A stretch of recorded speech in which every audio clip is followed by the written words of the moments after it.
O que você pode dizer, não sabendo que não é seu paciente, que você não conhece o caso específico, que não é a sua especialidade, dessa situação? Você ter um ex-presidente da República preso numa cela de 12 metros quadrados, com uma máquina de um ar-condicionado ao lado, que inclusive o Alexandre de Moraes mandou investigar o barulho, passou por 3 procedimentos, né, cirúrgicos agora, depois na véspera de Natal, dia de Natal, voltou para a prisão, né, para a Superintendência da Polícia Federal, e teve essa queda, tem tido vários problemas em decorrência da facada. O que você pode dizer como médico, repito, não sendo seu paciente, o que você poderia dizer para a turma toda que está aqui pedindo que a gente comente o estado de saúde e a situação do Bolsonaro? Em primeiro lugar, Luiz, é muito triste ver, né, a condição em que colocaram o Bolsonaro. É um sujeito de mais de 70 anos de idade, que passou nos últimos anos por diversos traumas cirúrgicos. A cirurgia, ela consome demais do indivíduo, então o paciente que está em processo cirúrgico, ele é consumido, ele perde massa muscular, ele perde massa de gordura, e ele vai sendo debilitado ao longo do tempo. Uma série de nutrientes ele vai perdendo. Agora, imagina passar por vários desses processos de cirurgias grandes e ainda ter, dentro do processo de recuperação, problemas ali gastrointestinais que são absolutamente graves. Associado a tudo isso, ele é imposto a ele, eu não consigo nem fazer comparação com alguém que tenha um impacto no ponto de vista psicológico tão grande como ele. Esse cara é perseguido desde que ele se colocou na política de uma maneira nacional, diariamente. Então ele está sendo torturado durante todo esse tempo do ponto de vista psicológico e ainda tem essa questão física, numa pessoa de 70 anos. Esse indivíduo, com todas essas condições mentais e todas essas condições clínicas, ele foi colocado numa prisão, como você bem disse, numa prisão pequena, onde ele não tem nenhuma possibilidade de fazer o que ele deveria fazer, que seria se movimentar, fazer caminhadas, tomar sol, né, fazer alguma atividade com pesos. Ele não tem nada disso, ele não tem essa possibilidade.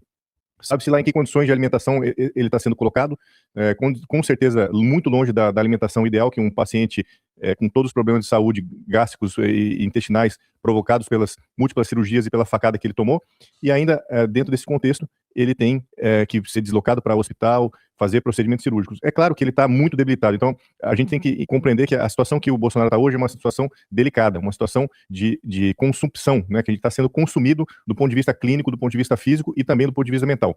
Sendo esse o Bolsonaro de hoje, é óbvio que ele não tem condições de se manter sozinho dentro de uma cela.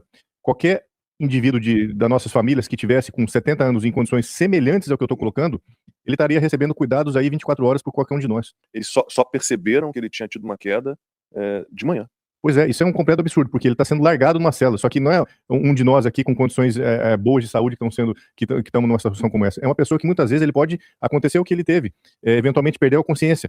O grau de debilidade física que o Bolsonaro está, eu não tenho conhecimento profundo, mas só pelo meu conhecimento médico, óbvio, de saber as condições clínicas que ele está sendo submetido, cirúrgicas e do ponto de vista mental, ele pode ter uma perda de consciência a qualquer momento, um desmaio, por queda de pressão, por hipoglicemia, por uma série de condições clínicas e cair dentro de uma cela que ele está sozinho, sendo que ele não vai ser atendido no mesmo momento, e outra, ele não era nem para estar nesse momento de pós-operatório, deixado sozinho para fazer qualquer tipo de atividade.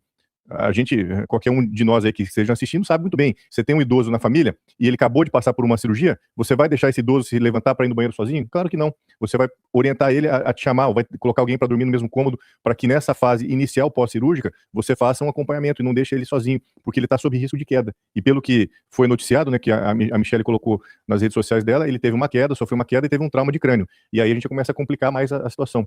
Qual foi a gravidade desse trauma de crânio? A gente lembra que o Lula recentemente teve uma queda, bateu a cabeça, fez 2 cirurgias e acabou sendo submetido a 2 cirurgias, porque ele fez um hematoma, que não foi um hematoma imediato, foi um hematoma subdural crônico, que foi drenado ali algumas semanas depois desse trauma. Então, os idosos estão suscetíveis a situações como essa, de terem um trauma não só imediato e fazer alguma coisa de gravidade, um hematoma de uma gravidade maior inicialmente, mas também de que algum tempo depois, 2 a 3, 4 semanas depois, ele possa fazer uma nova lesão, que a gente chama de hematoma subdural crônico. E aí sim, você ter que passar por um procedimento como esse. Então, veja, a gente está relatando um Bolsonaro muito debilitado, que está sendo pressionado do ponto de vista psicológico a todo momento, e que está sendo largado dentro de uma prisão com ausência de cuidados básicos para uma condição como essa. Se isso não é alguma coisa contra os direitos mais básicos de uma pessoa, a gente não vai falar o quê?